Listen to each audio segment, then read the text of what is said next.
your dad tells this story about you being a young kid and a bug crawling across the floor and you turning and seeing the bug and like zoning in, and that's it. It's nothing exists but you and that bug. Is that the beginning of the Connor Hellebuyck stare down? Everyone really wants to know, don't they? Connor, I really appreciate you joining me. First off, just want to know how things are going for you in quarantine. Things have been good. My family's safe. I've been working out a little bit, enjoying a little bit of time I can. So things are good. You know, we talked to a lot of different players during this and get their story on how they're staying sharp, but I'm sure things are very unique for a goaltender. What have you found so far is the biggest barrier, the biggest challenge to staying sharp in this situation? Well, to be honest, we really don't know. No one's gone through this, so there's no right or wrong way. There's no book written on how to do it. So I'm kind of just going day by day, and I haven't been able to do a whole lot of goaltender activities. I've been able to work out my goaltender muscles, and that helps. But the only thing I've been able to do so far is watch highlights and old clips and highlights around the league to kind of keep mentally sharp, like kind of live in the moment through those highlights, I guess. Connor, you're a big believer in yourself, and from talking with you this season, you were a big believer in your team. Why did you believe that your team before this happened was capable of doing something special this year? Well, especially just before this all happened, before we all got quarantined, you could feel it in the locker room. We were starting to peak at the right time. Everyone was starting to really believe in their games and really believe in each other, and just the belief in the locker room was just spreading like wildfire, and it was just going through us. And we were getting that feeling that we could potentially make a run. And I think that was so special about this team is no one was really downers or really mad at each other all season long. We just kept grinding and finding ways and fighting through it. You had a phenomenal season. A couple seasons ago, you were nominated for the Vezina, so you're a very established goaltender in the NHL now. I want to go back to your draft year. I go back, I do take a look at it, and you weren't ranked in the top 35 goaltenders by Central Scouting heading into your year. I want to know for you, a guy who had a strong belief in himself, when you saw that you weren't getting the accolades, that the scouts weren't coming to you, I want to know at the time what you knew about yourself that the scouts were missing. Well, to be honest, when that time was going around, I really wasn't even thinking I could get drafted in the NHL. I was more worried about the next step and just making whatever I was given work.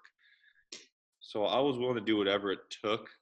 I was going to take the opportunities I got and just take them as far as I possibly could. So when this all started, the whirlwind when I was in juniors, it was just kind of a blur to me because I almost didn't really expect it and didn't think it would actually happen. So I was more just believing in myself that I was going to make it work no matter what happened. For a lot of players, I know that your coaches love to talk about Josh Morrissey in this one year that he just absolutely turned everything around in his game.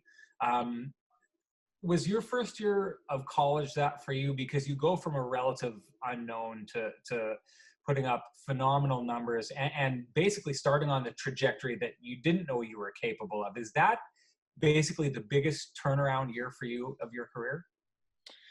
Not necessarily. I think my biggest turnaround was between my sophomore and senior year of high school. My sophomore year wasn't very good, and that's when I learned what it took. I was at sticks and pucks almost every day and really working. Even when there was no one to shoot at me, I would just go and do my own movements. And I think I learned the work ethic that it took to become a good goaltender at that year. And then juniors, I had really good juniors. And then when I got into college, I remember feeling really good. And then my first game, being so nervous and everything, feeling so out of whack a little bit.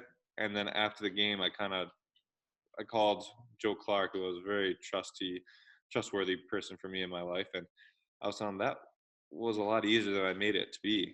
Even though I got shelled and got pulled, I was like, I am going to do well here. And ever since that moment, I kind of got the right mindset and kind of calmed down and realized that I just need to play my game. You know, that seems to be a common theme with you, confidence when things have gone at their worst. I want to read a quote from you that you said after you won the Mike Richter Award for, top goaltender in college. You said, you got to go through some hard times to really know what it takes and know what you have to do personally to get to your best potential every night. Do you remember that quote? Yeah, I do. So what are the hard times now that you're at this stage in your career that you look back on in your NHL career that have made you what you are now? Well, shoot, I always say you don't learn from your success, you learn from your failures. So you got to fail a little bit. And I think my call up year in the league, I did really well. And then the next year after that, there was high expectations, and not every night was going perfectly for me. So I had a lot of new stress on me. The media was on me, and myself was putting myself in a hard position because I always wanted better and I always wanted more. And we didn't make playoffs that year. And then the next year we got a goalie. So I kind of got kicked back a little bit. And I think that summer, none of our moves really affected my mindset. It was more of, I want more for myself. And now that I've gone through it, I know what I need to do to get better. And then that's when I met the new trainer and a new agent, and everything was coming together. And I knew exactly what I really needed to reach a new potential. You know, along the lines of you, facing hardship and coming out the other side and potentially taking, weaknesses and turning them into strengths. You had a lot of critics of your puck handling skills a couple of years ago, and one thing that stands out for a lot of people, I think, is Game 3 of the conference finals against Vegas. You bobble that puck, it ends up being a goal. The one thing I've always admired about you, and what I seem to really notice this year, is you just didn't shy away from handling the puck after that. You almost went in the other direction to the point that you seem to be a lot more consistent and really like to dive out and handle the puck. Can you tell me, about that moment after that Game 3 and what's going through your head and how you use that to springboard to getting to be a better goaltender? I'll tell you, that year, I never really looked at myself as being a bad puck handler. I just didn't take risks. And I didn't do anything above and beyond. I would try to get out, stop it, or move it a little bit. Ever since then, we started working on it a little bit. And that summer, I started just ripping pucks around and really trying to get a stronger feel for the puck and the stick in my hands. And that started to help. And then this year, we started practicing it. We started, as our warm up, we would dump it in and move it. And it just helped tremendously because I started touching the puck so much with our system that not only I learned from that, but the guys around me we've practiced what to expect out of each other. So I think it's more now, instead of making reads, it's kind of more routine.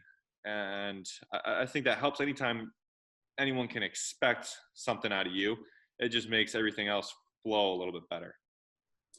I want to talk about a conversation that you and I had earlier this year.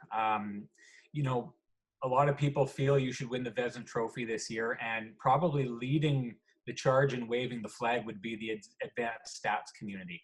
You and I had a conversation about that, and I remember you told me you appreciate that community and you think that it's kind of changed the recognition that goaltenders get.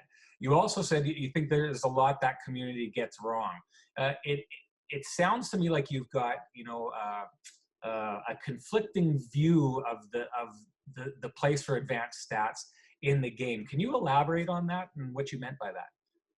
Yeah, sure. So advanced stats are awesome and they can tell a much better story, but sometimes the story is more, and this is what I love about hockey, it's more about the feel of the game and the actual shot, because there's a difference between a guy having 3 seconds to shoot and pick his corner as opposed to him having half of that where he's not able to pick up his head.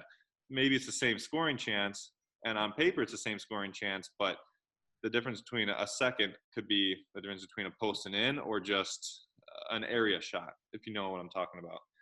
So I think there's a lot of good things with advanced stats, as in like shot potential and how difficult the areas are, and how many grade A saves, as they like to call it a lot, grade A saves. But I think there's also steps beyond that where a grade A, two of the same grade A's could be potentially more dangerous than each other. You're getting known outside of your game for a lot of interesting things. There's the sit down on the bench with the fast darting eyes. You've got the camera stare down that you do pre-game, and now the celebrations that you're doing afterwards. Do you feel like, where does that all come from? Where do the little things that you do that kind of seem to resonate and resonate because you're different? Where does that all come from? Well, the eye thing actually came from Kasdorf, who got it from Holtby. So that's one of those things where I thought it was smart and I thought it would help me. So I started doing that, and then I took my own twist on it. And I kind of like being out on the bench just to feel the atmosphere before everyone gets in and just kind of get into that mindset. But for everything else, I think it's more just a personality coming out and just having fun. And I mean, we are in the entertainment business, and I have a blast being part of it. I don't want to be one of those guys that just kind of seeps into the corners. I want to have fun while I'm in the moment. Christina Rutherford, one of our writers, did a story on you a couple of years back. She talked to your dad, and your dad tells this story about you being a young kid and a bug crawling across the floor, and you turning and seeing the bug and like zoning in, and that's it. It's nothing exists but you and that bug. Is that the beginning of the Connor Hellebuyck stare down? Everyone really wants to know, don't they? I'm going to answer the same way I've answered that question to everyone. It's going to be my secret, and once I'm willing to give it out, then I'll say it. But for now, it's going to remain my secret. All right. Well, last one here. You know that there's a lot of buzz this year, potentially about the Hart Trophy.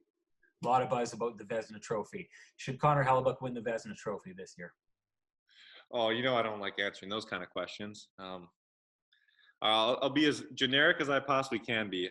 It's definitely one of my goals, and it would be a huge honor to win it. And I definitely want to win it.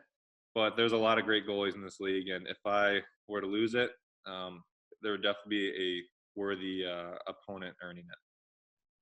Connor, I always appreciate and enjoy my time with you. Thanks so much for taking the time. Stay healthy. Thank you. You too.